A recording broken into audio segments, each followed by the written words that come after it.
Thandi was 25, bubbly, curvy, with smooth skin and a lethal face cut. She used to believe hard work was enough. University during the day, waitressing at night, and tutoring on weekends. But the fees kept rising, and rent didn't care about dreams. Every call from home was about her mother's deteriorating health, and hunger had a way of humbling you fast. She was tired in a way sleep couldn't fix. Then Themba entered her life like an answered prayer. He was 72, polished, soft-spoken. He smelled of Clive Christian's imperial majesty and drove a matte black Maybach. Themba's aura was quiet power. They met at the hotel where Thandi worked shifts she hated. He noticed her immediately. Before we continue this juicy story, I'd love to hear your thoughts in the comments. What do you think about blesses and sugar babies? You're wasting yourself here, Thandi, he said one evening, eyes steady on her curves. You're meant for more. He didn't flirt like young men. He didn't beg. He offered. Thandi thought it would be easy. That's what everyone said about older men with money. They'll buy you things, sleep early, then snore, her cousin once joked. So Thandi accepted his offer. Dinner first, then envelopes that felt heavy in her handbag, followed by a visit to his quiet and luxurious apartment in Diepkloof Extension. Thandi told herself it was temporary, just until she caught her breath and life stopped chasing her. What she didn't expect was Themba's energy. At 72, Themba wasn't fragile. His shoulders were wide, arms thick, veins standing out like he still lifted weights religiously. You gym? She asked, half joking. He smiled. Every day. Discipline keeps you alive. The first night she stayed over, Thandi expected something quick, maybe awkward, something she could tolerate and forget. Instead, Themba surprised her. He moved with intention. His voice stayed calm, but firm. Stand there. Look at me. Open your mouth wider. Trust me. She laughed nervously. Yo, Baba, you have energy. He smiled. I told you. Discipline. By morning, Thandi understood she had underestimated him. Her body ached in places she hadn't expected to feel sore. Wrists tender, back stiff, muscles screaming. She felt like she'd run a marathon she never trained for.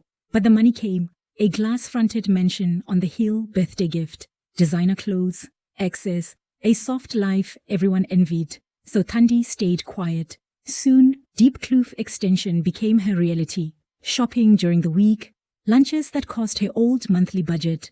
Thandi's nail tech was always on point with trendy designs. Her stylist kept her hair laid to perfection. Luxury by day, control by night. Themba liked structure. He had rules. He wanted to know where she was, who she spoke to, and what she wore. School slowly became optional in his eyes. Your life is better with me, he'd say calmly when she complained. I give you security. Don't complicate things. Her friends thought she was living the dream. Her followers increased daily.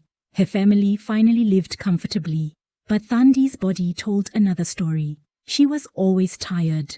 One afternoon in Sakumzi restaurant, her best friend Palesa stared at her over wine. Thandi, are you okay? You walk like someone twice your age. Thandi laughed. It's gym, ne? Palesa leaned in. Shem, you're lying.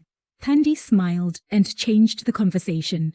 Palesa told her about her young banker boyfriend's promotion and their planned picnic. Their love reminded Thandi that she was wasting her youth being with a blesser. But that night, lying beside Themba, staring at the ceiling while her body begged for rest, the truth settled in. What was financial security if she couldn't enjoy simple comfort? This soft life demanded her body, her silence, and her future. She tearfully opened up to her mother the next day. Together, they agreed to save money in her mother's account. Thandi began moving funds slowly, without raising suspicion. She endured and planned her exit for a few months. Her breaking point came on the night of Themba's birthday gala. He was high on alcohol and demanding. Thandi was exhausted. I'm tired, she said softly. Don't give me that bull, Thandi, he replied coldly. I own you. Tired women are disappointing. That night, he was selfish, intentionally rough. When he fell asleep, satisfied, Thandi rushed to the bathroom and threw up. Disgust covered her like a shield, first toward him, then toward herself.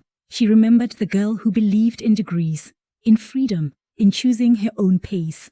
That was the night she decided to leave. By dawn, she packed her clothes and a few other belongings from the mansion. Later, she returned his car key and penthouse key. "You'll struggle again," Themba said, furious. "You know that?" She nodded. "I know."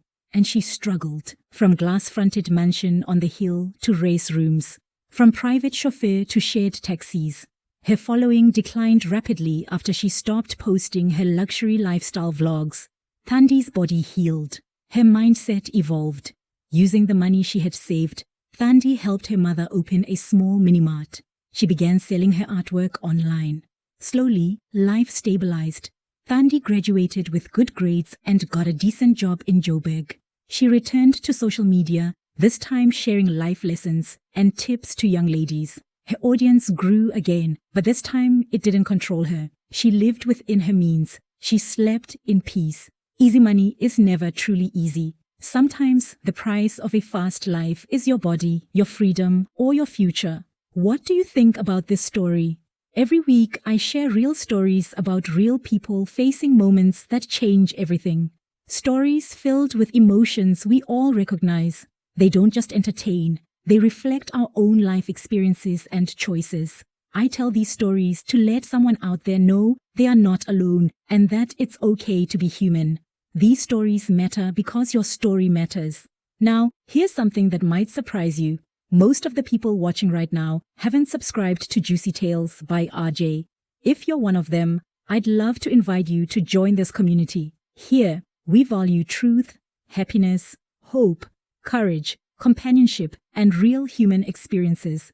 Please like this video, subscribe, and leave a comment telling me where you're watching from. Brazil, Japan, California, Manchester, Denmark, Texas, Australia, Georgia, South Africa, Netherlands, India, or Dubai. I want to know where my community is. If you learned anything from this story, you're already part of this community. Thanks for watching.